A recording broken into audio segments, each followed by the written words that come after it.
बहुपदीचा भागाकार. बहुपदीचा भागाकार करताना एकच गोष्ट लक्षात ठेवायची, ती म्हणजे भाज्याची कोटी भाजकाच्या कोटी एवढीच किंवा त्यापेक्षा मोठी असावी लागते. पहिल्या एकपदीला दुसऱ्या एकपदीने भागणे. उदाहरणार्थ 52m घन भागिले 13m वर्ग बरोबर 52 गुणिले m गुणिले m गुणिले m छेद 13 गुणिले m गुणिले m बरोबर 4m. द्विपदीला एकपदीने भागणे. उदाहरणार्थ 8a घन वजा 12a वर्ग भागिले 2a वर्ग. नेहमीप्रमाणे भागाकार करूया. पहिल्यांदा 8a घनला 2a वर्गने भागायचं, म्हणजे 8 गुणिले a गुणिले a गुणिले a छेद 2 गुणिले a गुणिले a, म्हणजे उत्तर आलं 4a. म्हणून भागाकारात लिहिलं 4a. 4a गुणिले 2a वर्ग बरोबर 8a घन. म्हणून वरच्या पदातून खालचे पद वजा केले, बाकी उरली 0. त्यानंतर पुढचे पद लिहिले ऋण 12a वर्ग. ऋण 12a वर्ग भागिले 2a वर्ग. a वर्गला a वर्गला गेले, वजा 12ला 2 ने भागले, उत्तर आलं -6. ते लिहिलं भागाकारात. म्हणून 2a वर्ग गुणिले -6 बरोबर -12a वर्ग. वजा गुणिले वजा बरोबर अधिक, म्हणून -12a वर्ग अधिक 12a वर्ग, बाकी उरली 0. म्हणून भागाकार आला 4a वजा 6 आणि बाकी बरोबर 0. दुसरं उदाहरण पाहू. 18pचा 7वा घात अधिक 15pचा 5वा घात भागिले 3pचा 4था घात. पहिल्यांदा 18pच्या 7व्या घाताला 3pच्या 4थ्या घातानं भागायचं. भागाकाराला 6pचा 3रा घात, म्हणून बाकी उरली 0. त्यानंतर पुढचं पद लिहिलं 15pचा 5वा घात. 15pच्या 5व्या घाताला 3pच्या 4थ्या घातानं भागले, उत्तर आलं 5p. म्हणून 15pचा 5वा घात वजा 15pचा 5वा घात, बाकी उरली 0. म्हणून भागाकाराला 6pचा 3रा घात अधिक 5p आणि बाकी बरोबर 0.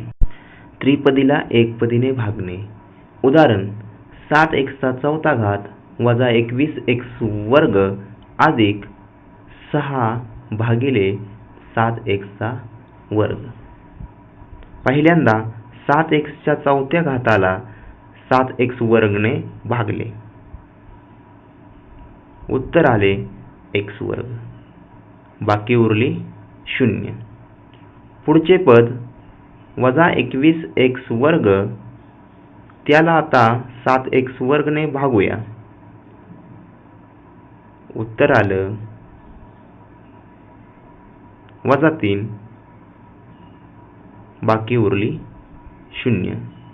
आता पुढचं पद घेतलं धन 6. येथे 6ची कोटी 0 आहे, म्हणून भागाकार याच ठिकाणी थांबतो. म्हणून भागाकार आला x वजा 3 आणि बाकी बरोबर 0. बहुपदीला द्विपदीने भागणे. 12m वर्ग वजा m वजा 17 भागिले 3m अधिक 2. पहिल्यांदा 12m वर्गला 3m ने भागले, उत्तर आले 4m. हे 4m आपण भागाकारात लिहिल्यानंतर या ठिकाणी आपण भागणार आहे द्विपदीने, म्हणून 4m गुणिले 3m बरोबर 12m वर्ग आणि 4m गुणिले 2 बरोबर 8m. हे ज्या त्या पदाखाली लिहिले. वरच्या पदातून खालचे पद वजा करायचे आहे, म्हणून खालच्या पदांची चिन्हे बदलणार.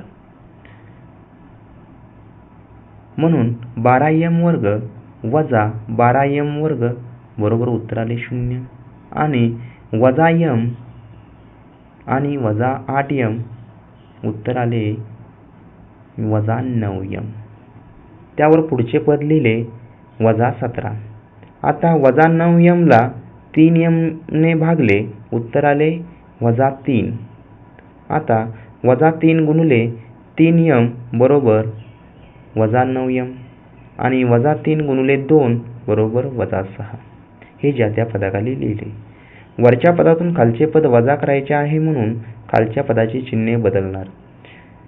म्हणून -9m अधिक 9m उत्तर आले 0 आणि -17 अधिक 6 उत्तर आले -11.